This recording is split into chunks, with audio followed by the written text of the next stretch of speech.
The Podcast Revolution Network is a collective of independent broadcasters banded together for mutual support, success, and to raise new voices to our platform. Our shows are made possible through listeners like you supporting our cause.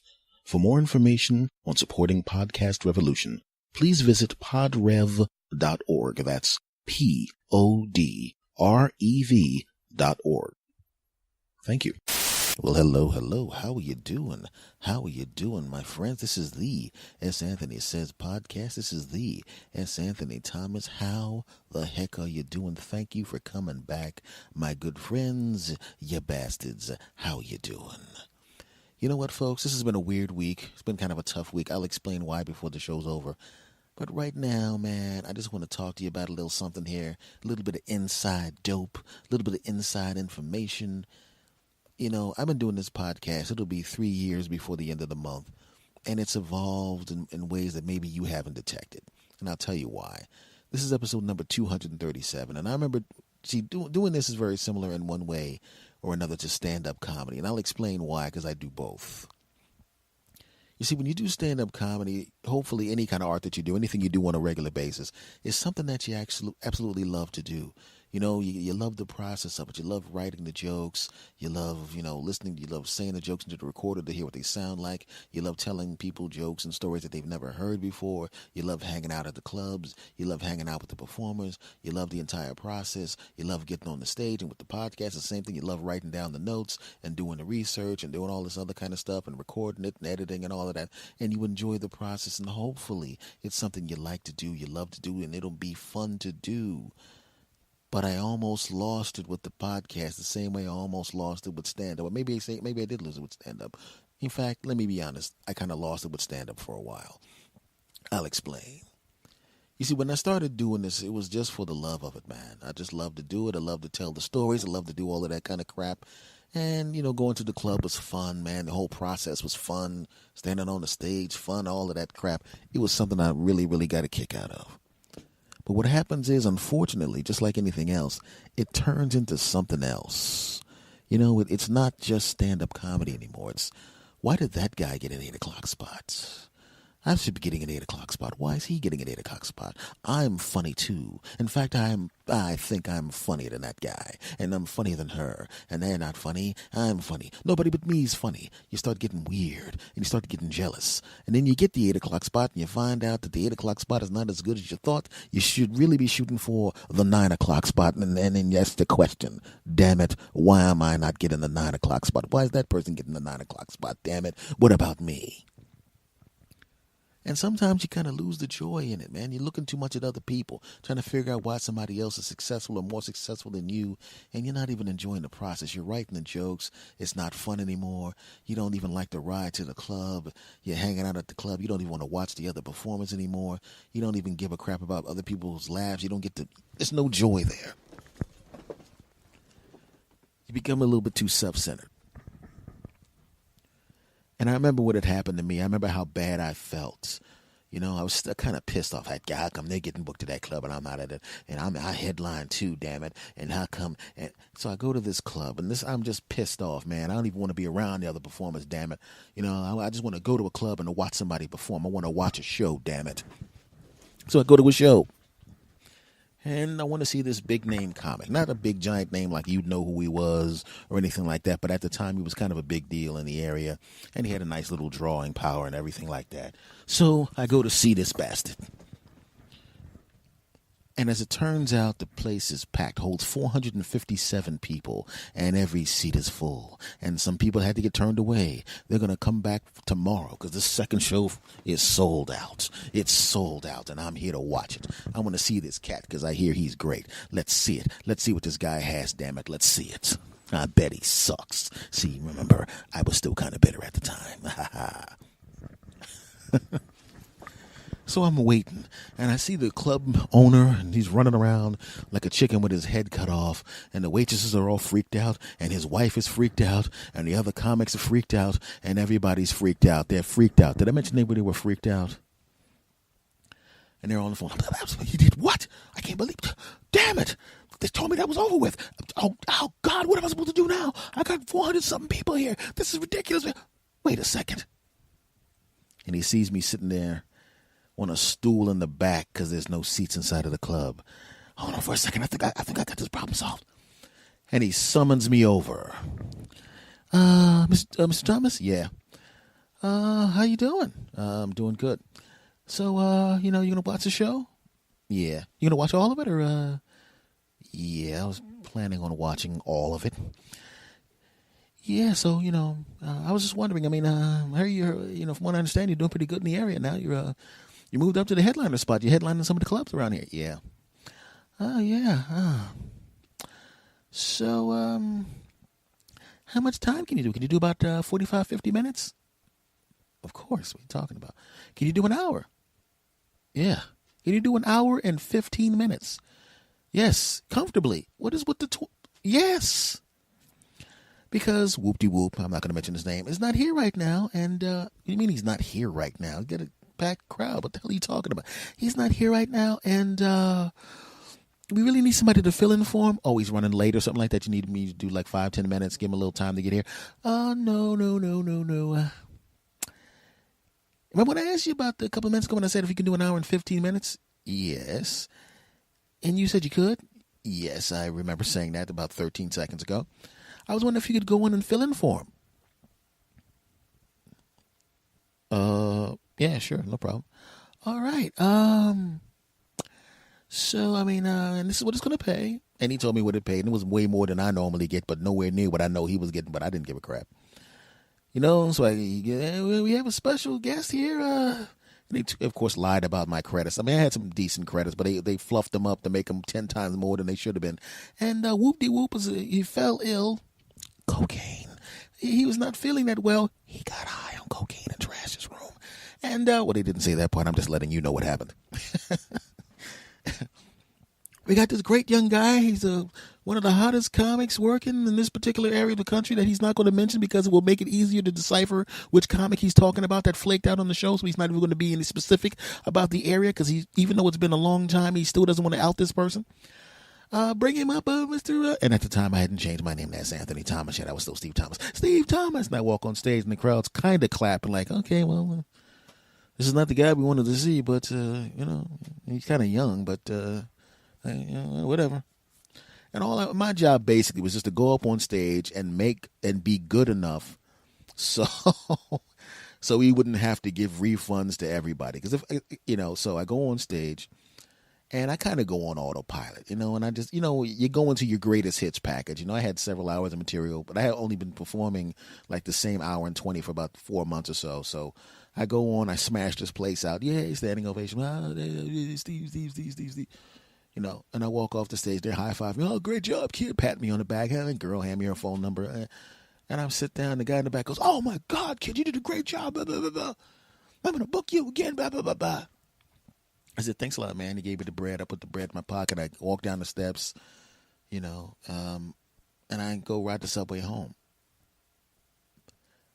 But I wasn't happy at all. Think about that. I had never performed in front of 457 people before.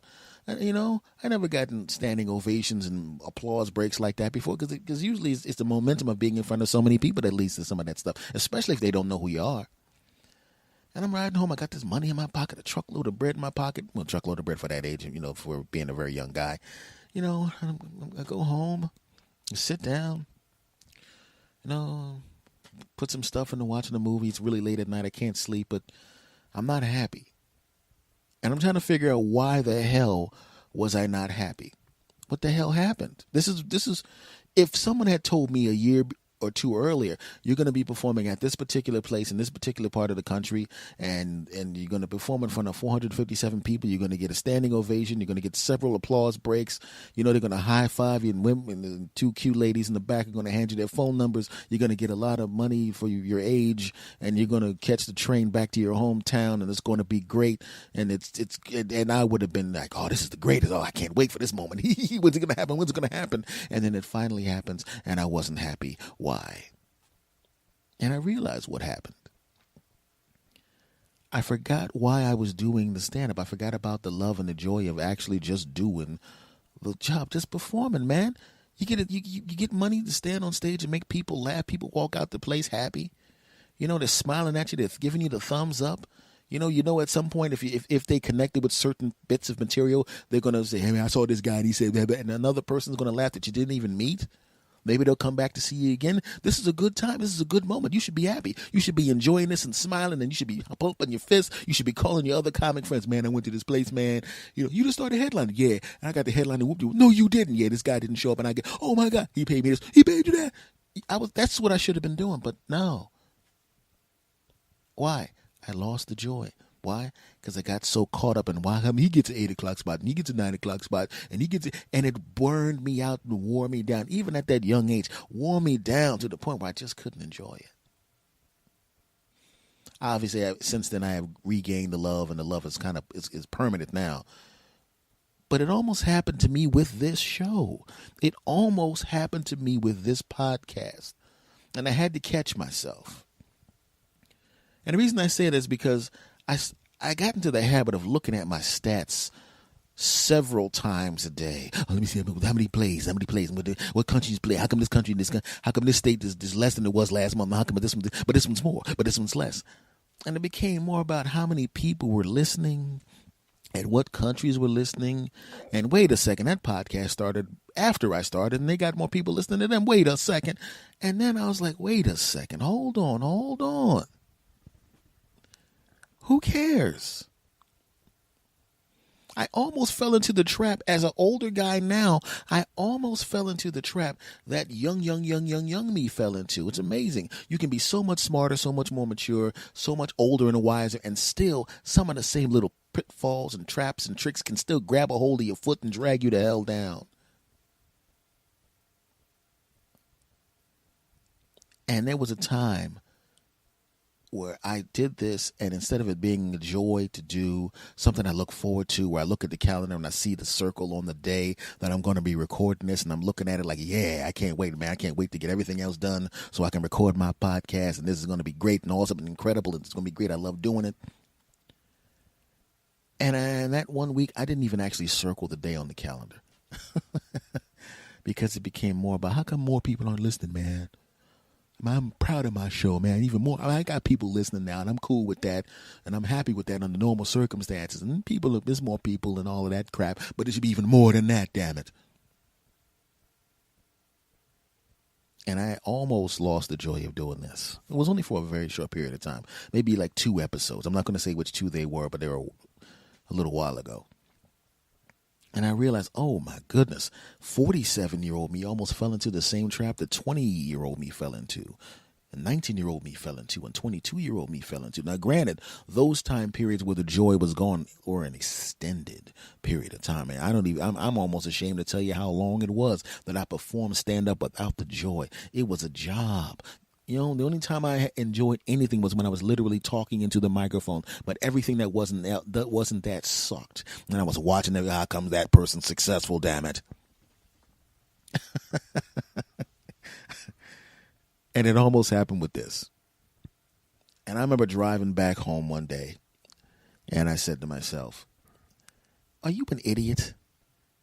You spent like a week and a half, almost 2 weeks, bummed out because your audience wasn't growing fast enough. That's not even why you started doing this. You were always going to do some other stuff in your career and have this podcast be this little thing that's yours, this little cupcake that's in the back of the refrigerator that you hid behind the milk because nobody else likes milk, so they don't even touch the milk, so it's safe to put your cupcake behind the milk. And then you wait till they all go to sleep, and you tell your girl, I'll be up to get it on with you and it's about long enough to eat this cupcake. Cupcake? I didn't say anything about cupcake. I said, you are my delicious chocolate cupcake. Oh, that's so sweet. I definitely am not downstairs eating a cupcake and not letting you have any of it, because that would be wrong. We are together and we love each other, and please don't come downstairs for any reason. And that cupcake is the podcast, damn it. You're taking the unwrap, like, eat it up.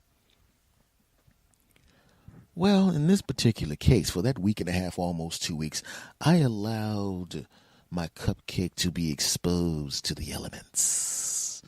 I left my cupcake by the open window, and I let a bug crawl on it.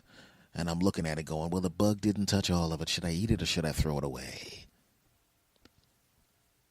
And I realized how dumb that was to allow myself to allow this wonderful thing that's happening right here between me and you to be ruined by something stupid. So I didn't let it happen. And I'm at the point now where I really don't even look at my stats anymore. And I mean, I look at it every once in a while, but I used to look at it several times a day. Now, there'll be weeks when literally weeks when I don't even look at the numbers. I don't care, because that's not what it's about. So let me ask you this. And I'm sure no matter what country that you're listening, that this applies to you. I'm sure there's something that you really, really just kind of dig for yourself. You kind of dig it. You love it. You love doing it. You love being around it. There's some kind of thing you like to do. And then you start looking at somebody else and comparing yourself to somebody else, and it kind of sucks away your joy. Maybe you go to the gym and you're working out, and you were a fat guy like I am now, even though I'm rapidly shrinking. And you see somebody else that's shrinking faster than you, or some guy that's in really great shape, and you find out that you're 50 or whatever, and he's 58, but he looks like he's 38, and you look like you. Right? And you go, that guy's got to be on roids or something. He had surgery. There's no way in the world a guy could just be a disciplined human being who takes care of himself. There must be some other reason why he's in better shape than me. And I'm going to look at him bitterly, and he's not going to know that I hate his guts. But I'm going to stare at the bastard. I'm going to go, okay, steroid boy. Okay, surgery man. You know damn well you were not always in that kind of shape. Oh, here's pictures of you through every period of your life, through adolescence up until now, and you've always been in great shape. I bet you photoshopped those pictures, fat ass. You're not fooling me, damn it. Or you have film of you in each one of these areas when you were always a top level athlete in every level, even up until now, the seniors level.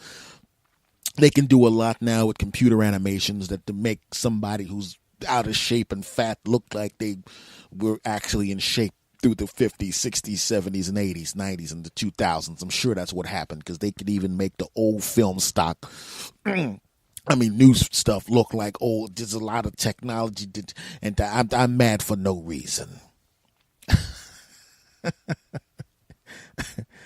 And you wind up looking at somebody else and comparing yourself to somebody else negatively. And then beating yourself up, and that person doesn't even know you exist. Right? I'm jealous of these other comics. They didn't even know I was jealous of them. They thinking you're great, man.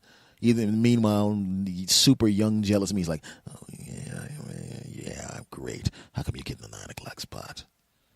Right? Me doing the podcast. How come Serial? Well, all they're doing is talking about stories. Damn it. Just kidding. I love Serial. The food and the podcast. And and I know that happens to everybody. And I made it a point. I was very quick to, like, last time it lasted years where I was jealous. This time it was maybe like a week and a half, maybe 2 weeks. It wasn't serious as it was back when I was younger. Just a slight little twinge. And I don't think it'll happen to me as much anymore, because I don't really pay that much attention to what other people are doing, except to just look at it and go, man, keep going, keep doing your thing. So I know you feel the same way. Everybody, we all have common feelings. And I know damn well your punk ass is looking at somebody who you think is doing better than you, and you're jealous of their asses. I know. So cut it out. You're doing fine. All right? Stop worrying about what other people are doing. If you're doing something you love to do it because you love to do it. And let all that other crap that happens on the side be a side effect, okay? You don't have to compare yourself negatively to other people. You don't have to do that. It sucks to do that. Besides, no matter who you are listening to me, just remember, I'm better than all of you. Yeah, that's right. I think I went too far the other way. But in all seriousness, man, I don't get caught up in that, because it'll ruin it. It'll just take the joy out of things that you can enjoy, man. It'll take the joy out of things. And you shouldn't let anybody take the joy out of things that you're doing. Because I don't want none of my bastards to have any less joy than they deserve. You dig? Cool. Segment over. Okay, guys, let me ask you this. I have an exterminator that comes to my house every month. And I don't have bugs and mice, thank goodness. Because basically what the exterminator is basically doing is don't eat. When you don't have bugs or mice, and the exterminator shows up, basically what the exterminator is doing is basically going and stay out. That's what he's doing. He's coming in or she's coming in, and everything they do is in and stay out mode. That's it. Right? And I'm lucky that that's what it is right now. No new construction near me, none of that crap. No bugs, mice, no. The guy comes in, sprays or puts down whatever the hell he puts down to make sure that there's anything in there. They stay the hell out. Then that's right. But I also know what it's like to be on the other side of that. When I was living in Los Angeles, I lived in a couple of really seedy places. In fact, seedy places looked at the place that I stayed and then found out that I called the places that I stayed seedy places and sued me for slander because they didn't want to be, they was not as seedy as the seedy places that I was in that I called seedy because they were even seedier than seediness. And they had bugs and mice. And I should have been suspicious when the guy gave me such a break on the rent. I'm like, wow, that's kind of low. Yeah, it's you look like you have a nice face. Hold on. Sucker. What was that? Nothing. I have a cold. Let's see if he survives. So what survive? What? Nothing. I have a cold. I go into the place and it looks like a nice little apartment. It looks like a nice apartment. You know, I don't have any furniture yet, but, you know, I'm going to go get furniture. You know, maybe I got one of those little punk-ass bed frames and those little cheap-ass beds. I threw it in there so I could sleep in there. I got a television and I got a lamp. That's all I got. Cheap-ass punk bed, punk-ass television, and a punk-ass lamp. No phone, nothing. That's all I got at the time. And I think nothing of it. I'm standing in the middle of my apartment going, yay, I got this place in L.A. I'm going to hook it up. It's going to be great. Yay, L.A., me, yay, apartment, yay, ha. The whole day goes by. I'm running around doing my errands, you know, doing this, that, auditioning for this, getting my day job set up and all of that crap, you know, and talking to girls, but I don't want to, you know, I don't want to even step to the girls till I got my apartment right. That's not cool. You know, I don't want to, hey, you're really cute. Want to come back to my place and have a glass of water and sit on the bed that only has one mattress spring and a lamp that doesn't get that bright? Go what myself? Okay, you're mean. Right? So I go into the room and you know, this is the first night. It hadn't been nighttime yet. I hadn't actually had an opportunity to sleep on my punk ass bed in front of my punk ass TV with my punk ass light that doesn't get that bright. Not a big deal. It's coming. It's coming. This is the beginning, damn it. It's the beginning, my friends. So it's nighttime, and of course, during the course of the day, I didn't even have a sheet, but I bought some sheets and blankets. I didn't want to get an expensive sheets and blankets because I didn't have enough money, but also because I wanted to wait until I actually got a real bed and I'd get all of that crap at the same time. But now it's nighttime, and I'm watching some lame-ass TV programs, but it doesn't matter because it's my new apartment. It's me, and I'm in L.A., and it's great, yay. I would turn off the light, but it's so damn low you can't tell that it's on, but what the hell. And I pull the switch and I watch the TV, and they're sitting there going, I ain't got any place to be tomorrow. I got my little punk-ass alarm clock, which was really my wristwatch that I put under my ear on the bed, and I turn off the TV because I want to get up. I want to wake up in my brand new apartment and look around, and even though there's nothing in here but this punk-ass bed, that punk-ass television, and that punk-ass light that doesn't light up that bright, it's still my apartment. I'm going to get up, and I'm going to have a nice big breakfast, go to the place and get some grub, and then I'm going to start looking for stuff. Lights out.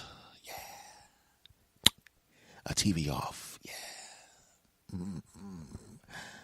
Take off my wristwatch, put it under my ear, and it's set for that's going to be great. And I'm just closing my eyes, and I'm starting to fall asleep. Ow! I hear something go, ow. I'm going, must be somebody in another apartment. Not a problem. At least it's not shooting. What's this bed doing here? What the hell is going on? I thought this place was empty. It was empty this morning. What the hell's going on? I don't know. The fuck is this? So I open my eyes slowly and I look around. It's dark. So I reach up and I pull my punk-ass lamp at the punk-ass light, and I hear, get out of here, the light's on. The hell? I look around, I get up, I jump up, I got my hands ready. I'm about to whoop somebody's ass. Whoop double whoop them and triple whoop them and drop kick the bastards. And I look, there's nobody here. Maybe I was dreaming. Damn it. Maybe I'm freaked out. I mean, I'm not freaked out to being in my own apartment. I've done shows on the road when I've been in places that were, actually dangerous. This is big. This is safe. Yeah, I'm going back to sleep. Back there, pull the punk ass light, lay back down, put the cover back over me, put the thing, the watch under my ear, and I'm going back to sleep. He almost caught us. What the fuck was that? I said, I'm gonna pretend like I'm sleeping, and I move over, and this time I turn the light on, and this time I turn the light back off, and now I got my hand on the cord, so I can actually just plug it back into the wall, so they won't do that in there.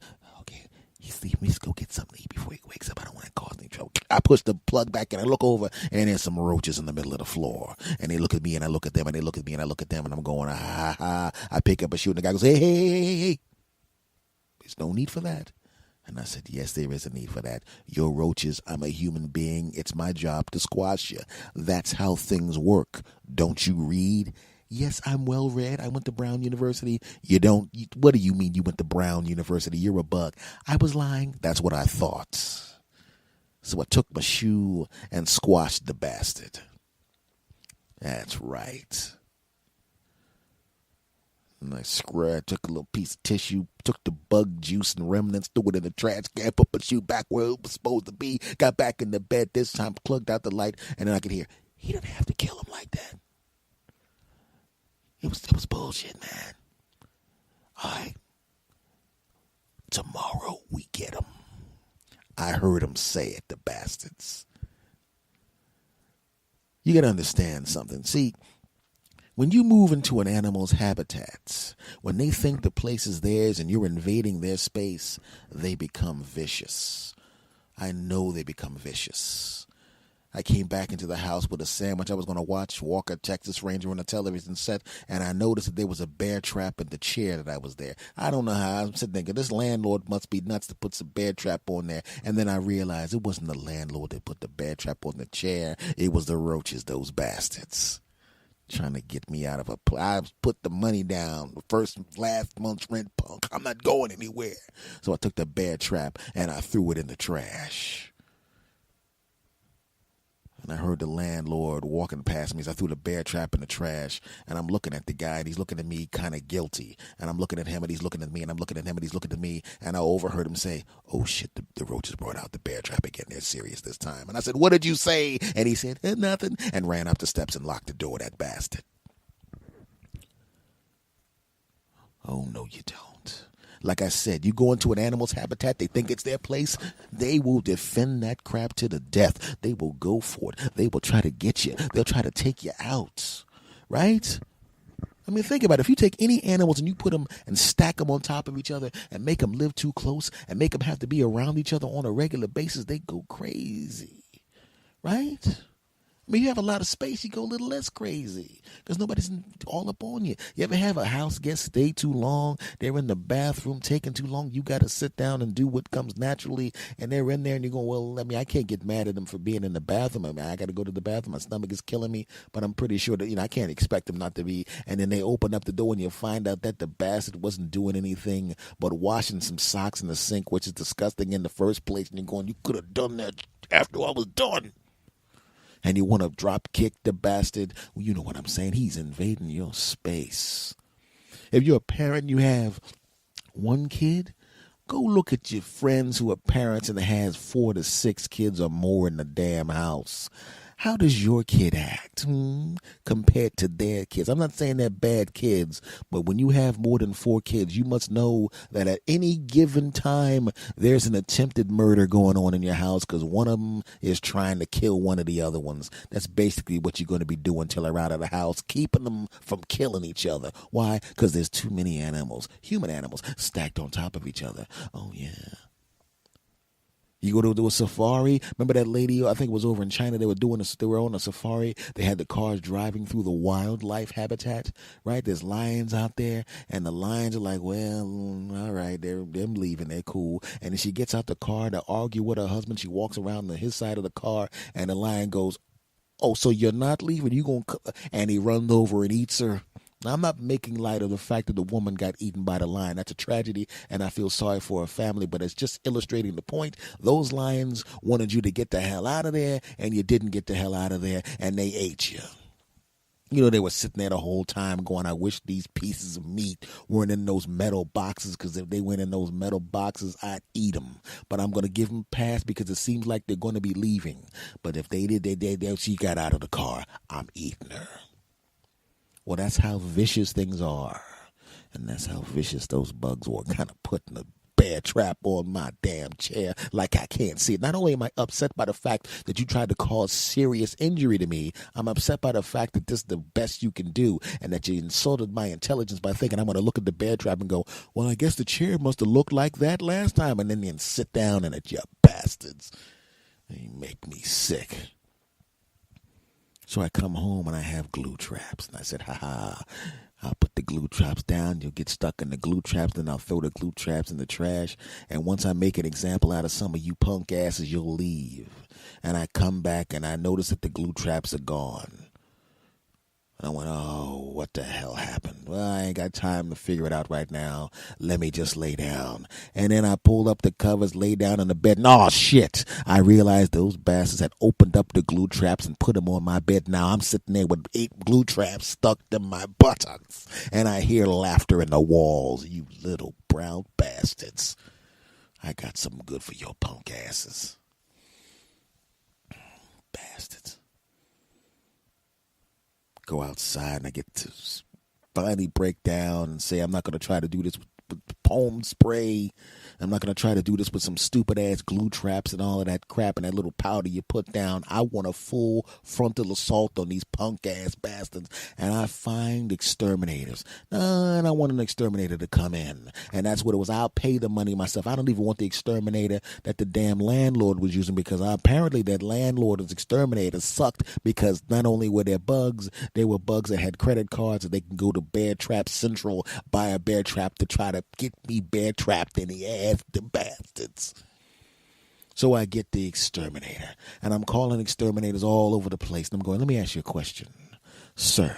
Yes, I'm from Bug Killy Rama. All right, I'm glad, because I damn sure want the bugs dead. Can I ask you a question? Sure. Do you have any kind of chemicals that not only kill bugs, is there any way you could adjust the chemical to make the bugs suffer for 6 months and scream in pain and die in agony? Sir, we're going to hang up now and block your number. You should block my number because you're soft, punk. And then I realized I had to stop saying that over the phone, because now, at this point, by the end of the day, 15 exterminators had blocked my phone number. And actually another 15 had blocked my phone number, because those 15 called other people who said, yeah, we know who you are, you're the sick bastard, and they pre-blocked my phone number.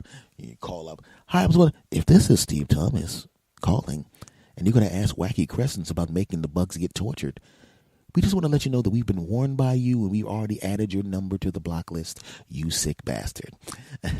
Those bastards. But I finally found one exterminator, mainly because I called him from a payphone. The other ones had been warned. And he comes over.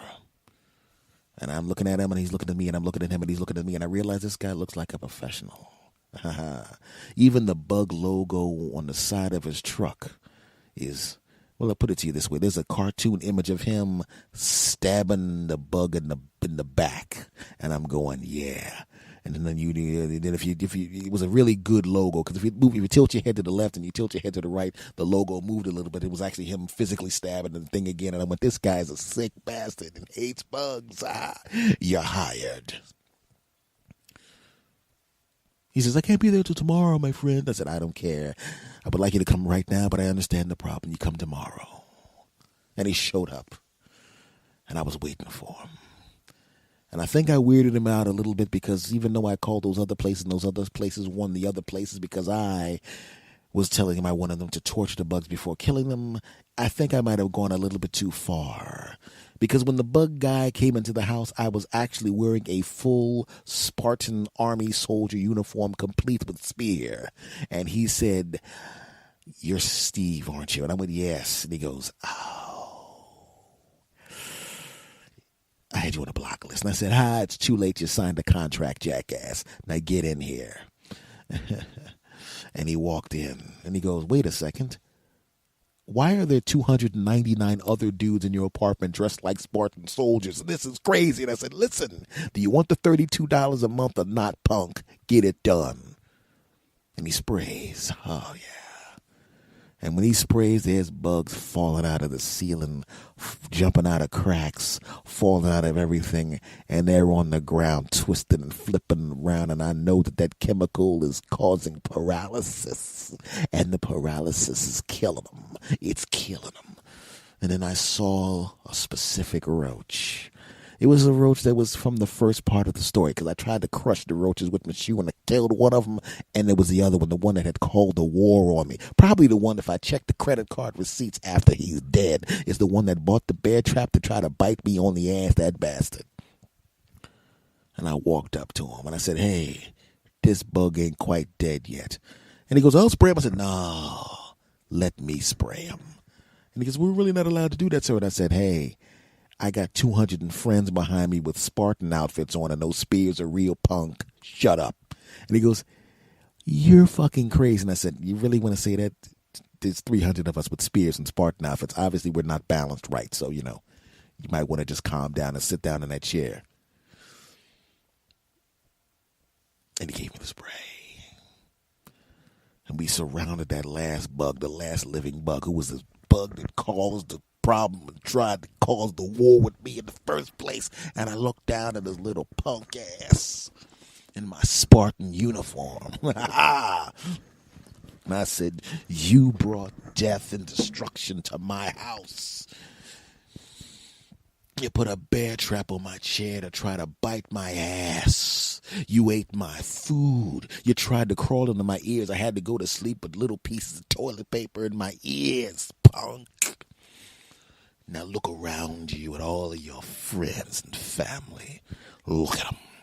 All you had to do was leave and this war would have never started. This would have never happened. You brought this on yourself, punk. And I only have one thing to say. And I took the nozzle for the spray. I put it right over his punk ass. I sprayed him, and as he choked his last breath, I kicked him off the top step and said, this is Sparta! Which was kind of weird, because by that time the exterminator had called the police, and there were police officers going, sir, we need to talk to you downtown.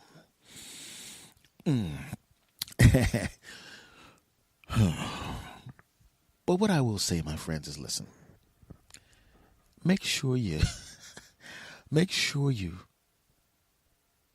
stay on top of the bugs in your apartment, man, or your house. You'll see a bug and you'll not think much of it. You'll crush the bug. And I'm telling you right now, they only send out the stupid bug because they figure if he gets crushed, who cares? All the smart bugs, the ones with credit cards who will buy fucking bear traps to put in your chair to bite you on the ass, those bastards are in the walls watching you, making notes. That's right. Get an exterminator, my friend. Get an exterminator. That's the lesson of this section of the podcast. I know what you're going. You're probably thinking, dude, you are really weird. What the hell? Who wrote this wacky, crazy, stupid segment of the podcast? Why did you waste paper on this? And I don't have to say this. Shut up, punks. I typed it. There was no paper used. Okay, you want to know why I decided to talk about that in this segment? You want to know why for real? All right, I'll tell you, damn it. My exterminator was here, and, there was a bug. I saw a bug for the first time in a long period of time, and he sprayed the bug. And he goes, oh, Mr. Thomas, I'm sorry. I mean, we've been here so many times. There was just any bugs. You really having a bug problem? I mean, I said, really, that's really the first bug I've actually seen in a long time. Oh, okay. Well, I mean, everything's okay now, right? I mean, I said, oh, yeah, it's no problem. It's not a problem. Not a problem. Not a problem. Not a problem. Then another bug comes out and gives me the middle finger. Okay, none of that part happened. No, it's just that my exterminator was here. And one of my neighbors was doing construction. There was a bunch of bugs coming in the house. And I was like, shit. I know there's going to be a battle to get rid of them. And fortunately, I only saw like 6 bugs, in between when he was here last summer now, and I know why, because of the construction, and, he came in, we sprayed around, and for the past couple of months, there have been no bugs here, so we're back to normal, And I'll be honest with you, the reason I really want to get back in shape, not just because I want to improve my health, but I'll be honest with you, man. When I think back to when I wore that Spartan Army uniform, I looked pretty good in there. Back then I had a six-pack, and I can't fit in the uniform anymore. It's kind of weird. I mean, it was embarrassing when I tried to fit back into the uniform. I was about to get it on with a girl I was seeing at the time, and I told her the story of the Spartan uniform I used to wear when I would scream at roaches as they died on my floor. Well, actually, I told that to several women. Usually they go, yeah, I'm going to go to the bathroom and with my clothes and car keys. And then I would go, okay, I'll wait right here. And then I would hear the cars peel off with them going, that motherfucker's nuts, as they peel off. And I'm going, I probably should not have told them the story. But it was this one woman, I told her the story about being in a Spartan uniform. And she goes, hey, that's hot. And I went, oh, all right. She's also nuts. And I tried to put the Spartan uniform on, and I couldn't get it on my fat ass. And she goes, yeah, so this is the Spartan uniform. You used to fit in this Spartan uniform? Yeah, I'm going to try to fit it on. Oh, no. You continue to try to fit it on. I'm going to go to the bathroom with my purse, coat, and car keys. And I go, okay. And then I'd hear her peel out, that fat bastard, and peel off. Bad memories. Anyway, what I'm saying is, the reason I brought this up, my friends, is listen. Get an exterminator if you need an exterminator. The S Machine got an exterminator, and I took care of problems. You got to take care of problems when they pop up, because if you don't take care of problems in the beginning, they can become bigger problems, damn it, and then you will be problems you can't handle. Yeah, that's the point. I definitely didn't forget what I was talking about in this segment and completely veer off script into something else. That definitely did not happen. Get an exterminator. You don't want bugs. Having bugs is gross. I don't want that shit happening in your house. Having bugs is gross. Don't do that. Segment over. Okay, folks. Let me explain why this has been a bad week. I don't know how many people saw the tweet or the post when I said R.I.P. to my Uncle Jr. He passed away on the 12th of October, and it was pretty rough on everybody. He was a very, very big personality. One of those, you always have the person in the family that has a big personality. They have an expressive voice. They have a unique way of saying things and behaving. They have a unique sense of humor. And even though there's problems that they have, just like everybody else has problems, they're still a unique person. And my Uncle Jr. was that. October 1940, that's when he was born. I was born 28 years later. So we were born with our birthdays are really close to each other. So a lot of times I tease him about his age, even though at the time I was very young and he wasn't that old yet. And the funny thing about him was I always found him humorous and sometimes a little annoying, because that's what happens when you're young and somebody's older. You find them a little annoying. But I still enjoyed him, and of course I love my family. But we weren't really close. We just kind of passed back and forth. Still enjoying each other's company, but passing back and forth. I became a comic at 17. I started to do my thing. I wasn't around that much, so I kind of, we didn't see each other that often. But he would always check in on me. How you doing, boy? How's the comedy doing? I was doing pretty good. All right, man. You always been funny. You go out there. You got all the talent. You go out there and you do what you need to do. Don't let anybody stop you. You understand? Not a problem. But when I got a little older, I was in my 20s now. I'm a grown-ass man. Driving a car now. And when I would go to the supermarket, I would go by his house. Now, before I get into the house story, I want to tell you that my other uncle, who I was a little closer to, actually a lot closer to, because I would see he actually lived closer to me, used to tell me stories when I would be around him about how my Uncle Jr. was back in the day when he was younger, around the age that I was, a little younger, maybe a little older, that he was like the coolest guy, the smoothest guy. He had the coolest car and the coolest hat and the coolest glasses. He was the funniest guy, and everybody thought he was cool, and the ladies loved him, and everybody was talking about, man, he's the best, he's the coolest, he's the greatest, he's this, he's that. He was cool, he was the best, he was this, he was that. And when somebody tells you these stories, you know how it is.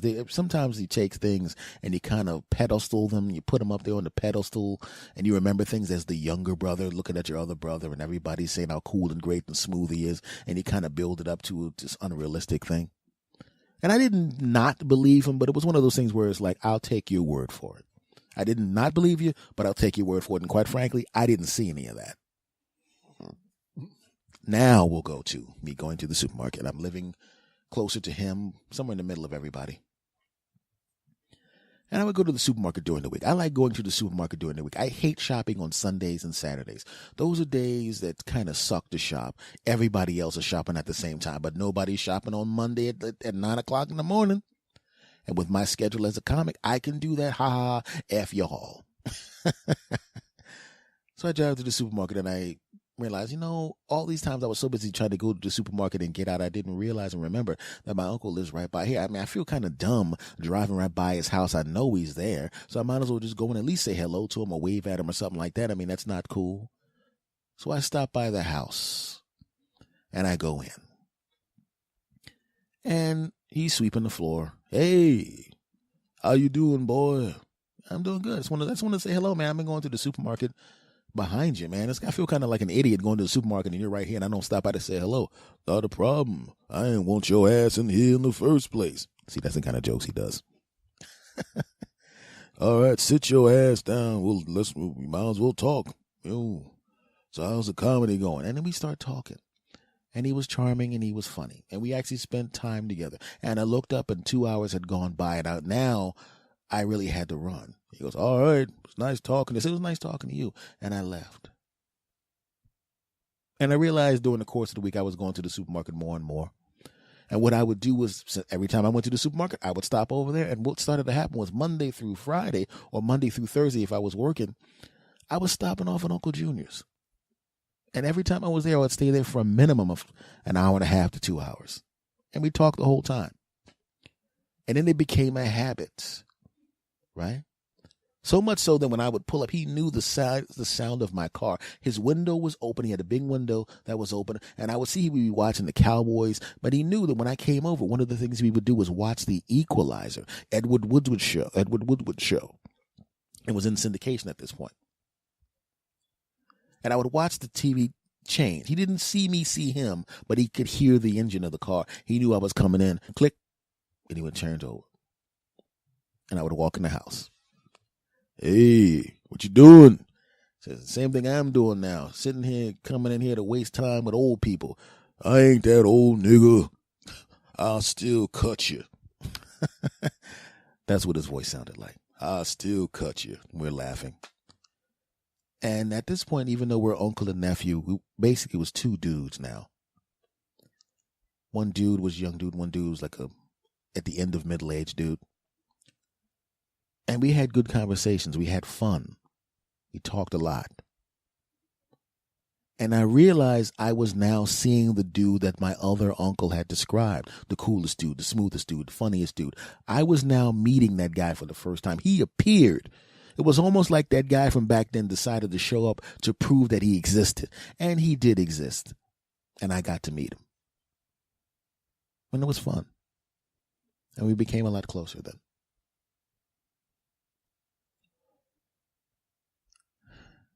Then you find out that he's not feeling well.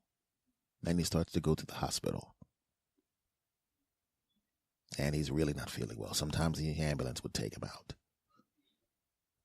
And because I was the closest by, and the uncle that told me about how cool he was and smooth he was right up in the same area, I was the primary transport. So I would take the uncle, the other uncle, the original uncle, who was the one I was around the most, and now I'm taking Uncle Jr. to the hospital. And he's having tests. He has this. And even though this is a chronic thing, it's bad, but you're not waiting for a phone call bad. It's like, episodes, if he doesn't do what he's supposed to do, we'll be rushing to the hospital, then you'll fix him and then we'll bring him back. And then it was something else. Now he's really feeling bad. Because lung cancer will do that to you. And now I'm not taking him to the hospital for, the other thing, which was like a chronic ailment. Now it's this. And we all know the clock is ticking.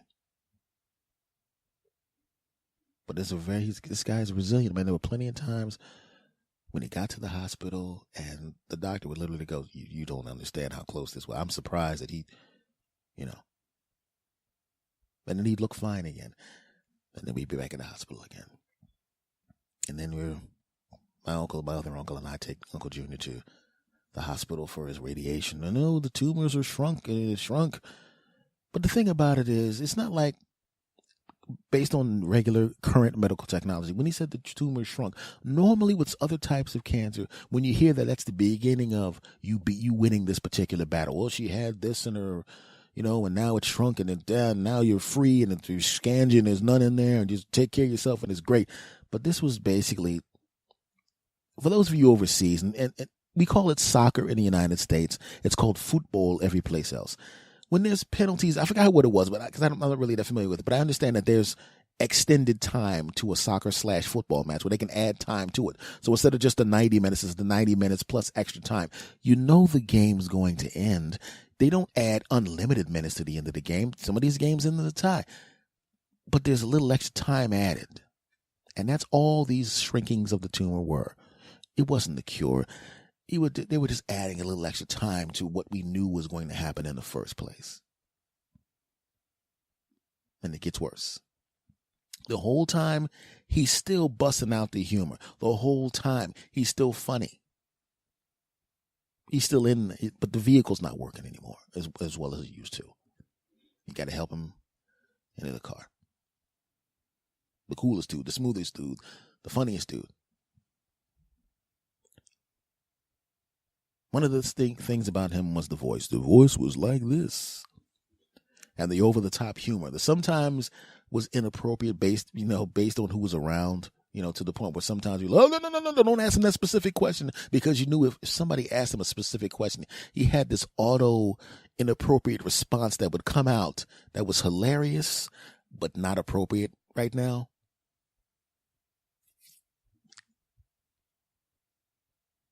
And that was one of the things we talked about. His voice sounded like this.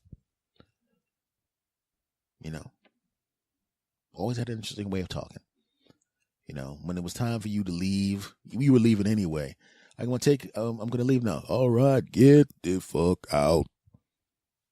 And we're all laughing, and I laughed when he said it because I know he was just being funny. That was the voice. Now, the reason I was doing his voice on this podcast is because I don't have any recordings of his voice. But my impression of him is pretty good, as everybody in the family would say. You sound just like him. So when I was doing this segment here, talking about my Uncle Jr., I wanted to, if I couldn't record his voice, I want to record myself doing his voice, because I don't know if I'm going to remember exactly what it sounded like at some point. There was a point where I remembered exactly what my grandmother's voice sounded like, or my grandfather's voice sounded like, but I don't now. I remember what they said, and I kind of remember what it sounds like, but they've been gone for a long period of time. My uncle's been only gone for a couple of days. Back to the story. So eventually what happens is now he's at a point where physically, because of the medication and the machines that are attached to him, he can't talk. I now know, and everybody knows, that voice that we all became accustomed to, that was like this unique, distinct voice that everybody was so used to hearing. You're never going to hear it again because he can't,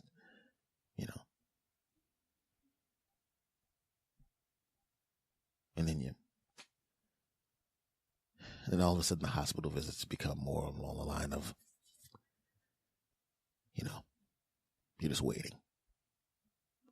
And before, like I said, when it was just a chronic thing, when it was before we knew about the lung, you didn't expect any phone calls. But now you know one's coming. So much so that everybody that gets a phone call that isn't recognized, And then it gets to the point where every phone call, in the back of your mind, you're thinking that's going to be the phone call. You know it's coming.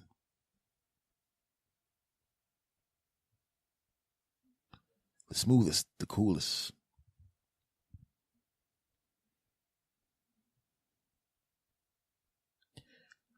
Born in October 1940. Now it's October 12th, 2016. And you get the phone call. Get here now. Right now.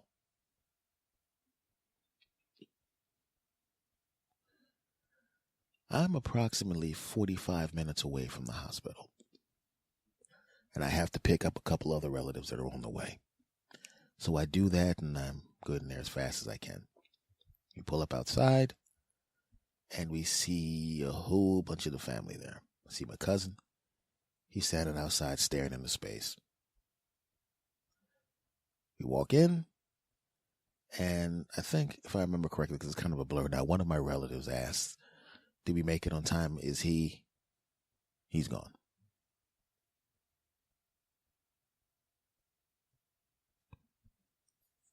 Now, all of a sudden, the people that were walking to the door quickly and trying to rush through the door quickly are not, including myself, not walking as quickly as they were before. Walking to the hospital, look in the lobby, you see a chunk of your family. Every family member that's within reasonable traveling distance is sitting there. And obviously they know because they're there in the waiting room. We can't go in right now. They're cleaning them up. They're getting them ready. Yeah. Takes about 12 minutes from when I got there, maybe 15 minutes from when we got there, to when they said it was okay to come back. Hallway's about 100 yards from where we were. And if you think a football team has a hard time traveling 100 yards because somebody's defending them, try walking 100 yards when you know what's on the other side of that door. We walk inside. And what do we see? He's not there. The vehicle Uncle Jr. was riding in on Earth is there. The vehicle's there, but the driver's not there.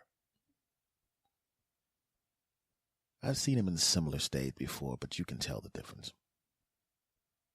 There's no machines there because they're not necessary. And everybody's quiet. And I look around at all the people in this room. These are the people I care the most about in the world. And they're all crushed, including myself. It's hard to see the vehicle that he rode in with him not in it. You knew this was coming. And it's not the prettiest picture.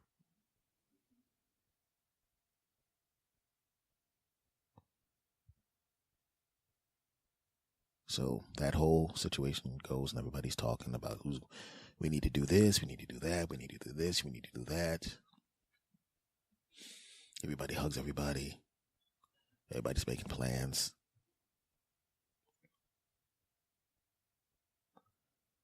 And then we start telling little stories about what he said. He said this and he said that. That was funny. And that was funny. And that was great. And that was great. And that was funny. And that was cool. And that was great.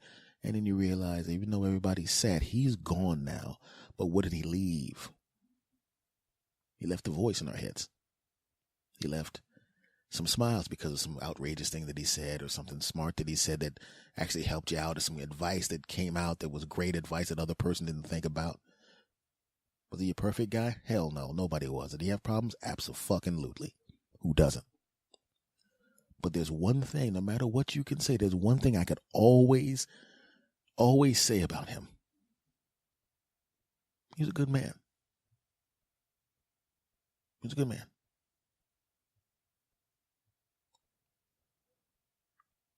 So as I drove home with the two relatives that I took with me, They're talking about, planning this and planning that. They were his immediate siblings. The next level up of relative, I'm the kid and they're the older relatives. Even though I'm a middle-aged guy now. And they're talking about things, and the whole time they're talking, I'm not saying anything. Because we're going to handle the grief differently. And they're, talking about things, and the only thing I'm thinking of on the 45-minute ride home was those trips to the house. Those 2-hour conversations. How I finally got to meet the guy, the coolest guy, the smoothest guy, the funniest guy, the charming guy, the cool guy, the smooth guy that everybody wants. I met that guy. And as the pain of having a relative leave disappears, I choose to remember those 2-hour conversations. Because to me, that's who this guy was. That's who he really was. October 1940, sunrise. October 2016, sunset. This episode is dedicated to my Uncle Jr. A good man who will be missed. Segment over. Well, folks, this has been episode number 237 of the S. Anthony Says podcast. And I want to thank you guys very, very much for stopping by. I really appreciate it, man. To my friends and my bastards in the UK, thank you. Thank you for recommending me to people. To my bastards in Australia, Canada, and the United States, much love to you all. Thank you very much for everything, man. I appreciate it. And let me just give you some of the info so you'll know where to, for the people that haven't been listening, the new people that are coming along. I am on Twitter at @SAnthonyThomas. That's my personal Twitter. The show Twitter. No, you did not hear my stomach grumble. No, I'm not waiting. No, I'm not waiting for my food to be cooked. Shut up. The Twitter for the show is @SAnthonySays.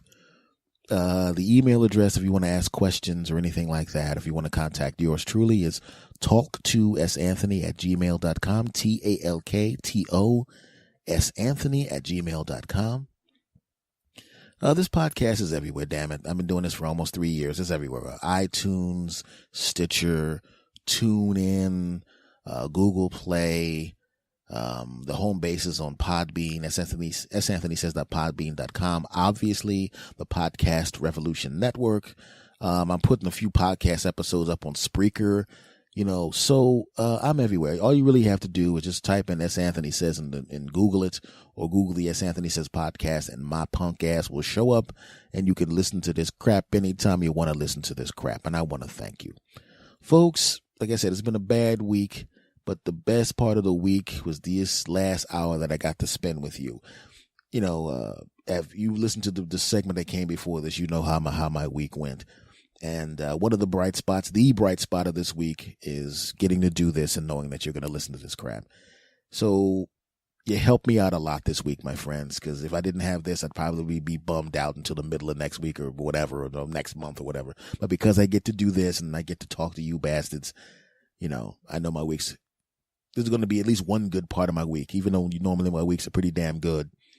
This one sucked badly, and you helped out by just being who you are and being there for me. So I appreciate it. Folks, I will talk to you next week. Much love to you all. Thank you for everything. I really appreciate you. I'm serious about that.